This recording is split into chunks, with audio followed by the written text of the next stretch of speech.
नमस्कार, रेखाज कुकिंगमध्ये आपले खूप खूप स्वागत आहे।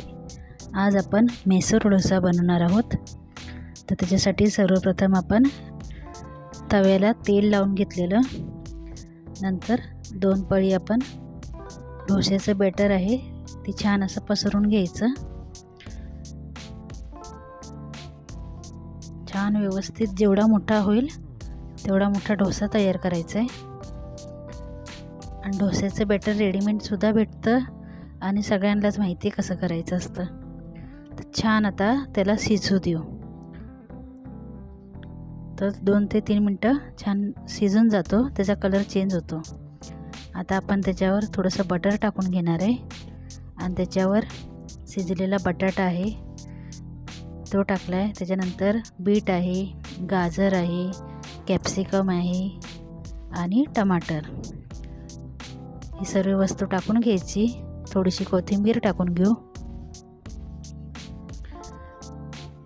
1 चमचा कांदा टाकून घेऊ, बारीक चिरलेला कांदा आहे। आता त्याच्यावर आपण लसणाची चटणी करून ठेवली होती, लसूण मीठ एकदम बारीक करून घ्यायचं आणि त्याच्यात लाल तिखट टाकायचं। छान असं बारीक पेस्ट करून घ्यायची त्याची, ती टाकून घेऊ। आणि पावभाजी आपण मॅश करतो ना, त्या मॅशरने छान असं सर्व भाजी एकजीव करून घ्यायची आणि खूपच छान लागतो आणि एवढा टेस्टी ना, तर बाजारात जाऊन खाण्यापेक्षा घरच्या घरी हेल्दी आणि टेस्टी वस्तू आपण करू शकतो। फक्त थोडासा ताप होतो सर्व चिरण्याचा, बस, बाकी काय आहे। पीठसुद्धा रेडीमेड भेटतं आता। तर हेल्दी वस्तू करून खावा। पावसाळ्याच्या दिवसात बाहेरचं जास्त खाऊ नये, जेवढं होईल तेवढं घरचंच खायचं। तर छान असं सर्व बेटर पसरून रेडी झालेलं आहे। तर तुम्हाला अजून बटर किंवा त्याच्यावर चीज हवं असलं तर चीजसुद्धा तुम्ही किसू शकता, पण आपण हेल्दी म्हटले तर मग चीज बटर कशाला पाहिजे। तर छान असं त्याला खरपूस होऊ द्यायचं खालच्या साईडून, एकदा बघून घ्यायचं।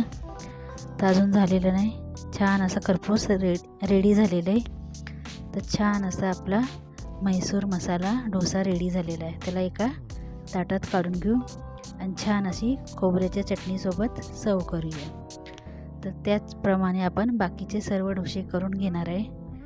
तर डोसा करायच्या आधी काय करायचं, गाजर, बीट सर्व वस्तू छान किसून घ्यायच्या आणि शिमला मिरची किसायची नाही, तिला बारीक चिरायची। कांदासुद्धा एकदम बारीक चिरून घ्यायचा, हिरवी मिरची बारीक चिरून घ्यायची, कोथिंबीर चिरून घ्यायची, लसणाची चटणी करून ठेवायची। सर्व रेडी ठेवलं ना तर आपला मसाला डोसा करायला जास्त उशीर लागत नाही, खूपच कमी वेळात बनून रेडी होतो आणि गरम गरम बनवायचा आणि गरम गरम खायचा। फक्त थोडंसं गाजर ते किसायला वेळ लागतो म्हणून ते आधीच करून ठेवायचं। तर अशा प्रकारे आपला छान असा मसाला डोसा रेडी झालेला आहे, मैसूर मसाला डोसा। तर अशा प्रकारे आपण आपले सर्व मसाले डोसे रेडी करून घेऊ। आणि तुम्हाला व्हिडिओ कसा वाटला ते कमेंटमध्ये सांगायला विसरू नका। धन्यवाद आणि व्हिडिओ लास्टपर्यंत बघा। थँक्यू।